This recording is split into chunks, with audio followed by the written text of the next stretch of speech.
Obviously there is a new direction for Xbox right now, and a lot of people are talking about it, and a lot of people are curious, I think, to say the least. I mean, you're either thinking, hey, this is good news, or you're thinking, hey, this is bad news. And then, of course, there's like the third option. I think, it's one of those things where we have to say, hey, we'll wait and see. I'm kind of more of the wait and see camp myself.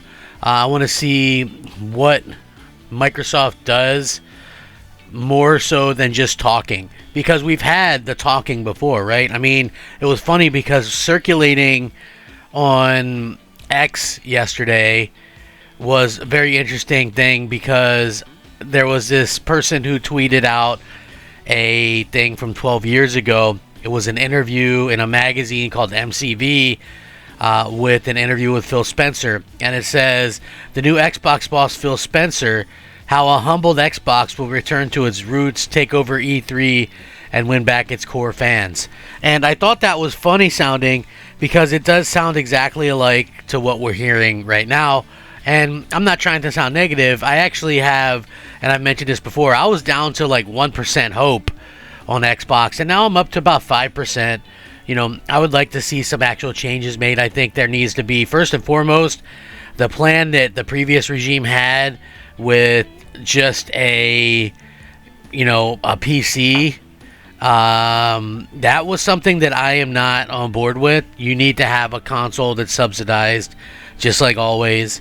You also need some exclusive games. Now, for me personally, and I've mentioned this numerous times, I think Halo, Gears, Forza, Fable all should be exclusive to Xbox.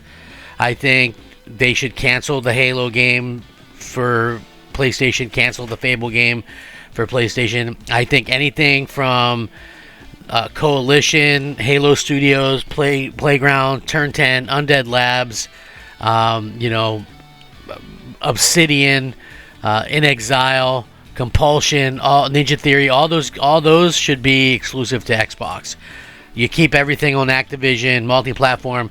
You keep probably most of the stuff in ZeniMax multi-platform to help fund your exclusives, and that's not hurting anybody, right? Let's just be honest, it's not. And then, like I said, you have to have a console, a competitive console. And trust me, we're at a point where it's not the raw power stuff isn't really doing anything, right? And the reason why I'm saying this is because, like, I've had a PS5 Pro for a while now, and there's some games that really, really look good, but now with the PSSR 2 update, like Resident Evil 9, just knocks your socks off, like what they're doing with that. So I think that stuff is going to play a much bigger role, like the software side of things is going to play a much bigger role than actually what's under the hood, because that is like, you got like full-on ray tracing, you got everything, and you're able to still get your 60 FPS, and you can even go up to choose 120 mode. That is insane. But anyway, there's a new update for Xbox from their employers. The new CEO moves fast.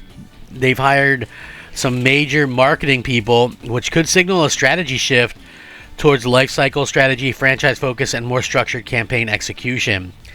Somehow, Xbox and marketing never quite felt compatible. While Sony rolls out global campaigns for PlayStation, erecting large physical installations across major cities to promote its IP, Xbox often leads to smaller scale partnerships, whether that is energy drinks or just Master Chief on the side of a bus. If you couldn't tell, a lot of people have been long disappointed with how Microsoft promotes its games. The efforts often felt minimal, and that extends to Xbox consoles as well, where marketing has been underwhelming while Sony continues to dominate many regions.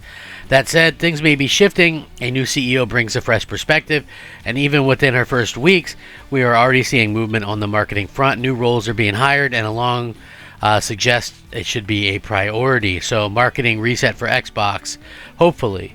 The two new roles include publishing and lifecycle marketing leader, Xbox Game Studios, and senior product manager, Xbox first-party games. While both sit within marketing, they serve different functions. Starting with publishing and lifecycle market leader, this role is responsible for developing and executing how Xbox communicates with fans across devices and ecosystems, meaning that it looks at the entire journey from attracting new players to keeping existing ones engaged. The job description makes it clear that this is not just about launch campaigns. It focuses on lifecycle marketing, covering acquisition, retention, and ongoing engagement across devices. Next up is Senior Product Marketing Manager role, which is more specific in scope. It focuses on leading go-to-market efforts for a beloved RPG franchise, helping shape the next chapter of a globally recognized series and connected with millions of players. Unlike the broader lifecycle position, this role is centered on a single franchise. It involves working closely with teams throughout development, influencing milestone reviews and marketing insight, and leading integrated global campaigns across console and PC. The listing highlights audience segmentation, positioning, brand strategy, and performance marketing across the product lifestyle and lifecycle. In simple terms, it's about defining how a game is presented to players, who it is targeting, and how the message carries from reveal through launch and beyond. While it's tempting to guess what franchises could be, the job description itself only confirms it's an established and well-known RPG. What it clearly signals, however, is that Microsoft is investing in dedicated franchise-level marketing leadership for one of its major properties. Let's just hope that whoever marketing shifts we do get are better from now on. This is an Xbox commercial that annoyed people internally at Xbox and those externally that are fans. So, again, I always thought that this is an Xbox thing was very stupid. It didn't make much sense. Oh, hey, this is an Xbox. Okay, it's an Xbox. Cool.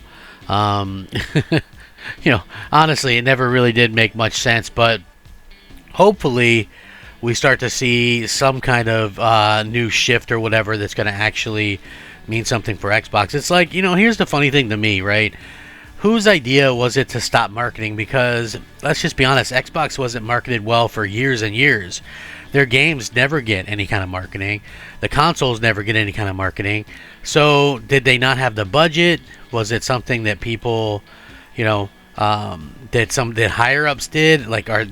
Why would they suddenly be allowed to start advertising? I don't know. To me, it was always kind of weird the way that was kind of presented, they didn't have the marketing budget to do that. It's like, you guys are a $4 trillion company. You're trying to get people to use your products and know about your products, but nobody does, and you guys aren't advertising it for anything, right? So it's crazy to me, the way that kind of come about or whatever. But anyway, like I said, it's very curious. At least now it looks like they're going to do some decent marketing, which I think even the most staunchest Xbox supporter will probably admit that they were severely lacking in. It's always hard, in my opinion, to get Xbox fans to ever admit that there was a problem with Xbox, right? And that's just the God's honest truth. I've never really seen anybody, come out there and go, yeah, you know what, Microsoft really flubbed this. That's so weird to me, because I feel like Microsoft has clearly messed up quite a bit when it comes to a lot of this stuff, but it just feels like people just give them a pass or whatever. But I would like to see, people kind of maybe hold the foot to the flame a little bit, right? Just, if you messed up, then own it, or whatever the case may be, because it does feel like Microsoft does a pretty poor job of, the fans do anyway, of actually owning up to some of the mistakes and things like that. So again, this could be very interesting. Like I said, I would love to see in the comments, do you guys admit Microsoft has really been lackluster with the ability to, put games out there, and also with the ability to advertise, right? Not just games, but their console and everything. I've never even seen, I know people go, oh, well, TV's passe or whatever, but I've never seen a Game Pass commercial on anything, on YouTube, and there's always commercials on YouTube, unless you have Prime or whatever, unless you pay for it not to have commercials. But there's commercials on everything now, right? Even streaming services, and yet I've never seen commercials for Game Pass and Xbox or anything. They have the money, so put some millions up and do a Super Bowl commercial, right? Again, why not? At this particular point, it doesn't make sense why you wouldn't go out there and advertise and try to get a hold of people and make sure that everybody is, and that everybody's interested and everybody's on the same page. So at least that's how I would kind of put it. I don't know. So anyway, I will link this. You guys can check it out. Do you like the moves that Asha Sharma is making, or are you guys not impressed? Are you guys taking a wait and see approach like me? I would love to see it, You guys can let me know, sound off, rate, comment, subscribe if you enjoyed the content, as I certainly would appreciate that. As always, you guys have been amazing, and certainly thank the most of you guys that have kind of come out and supported the channel over the years and stuff like that. It certainly has been a fun time. So thank you guys very much, and it does help the channel to grow, believe it or not. Rack 'em up. Thanks for watching. Crap Gamer out.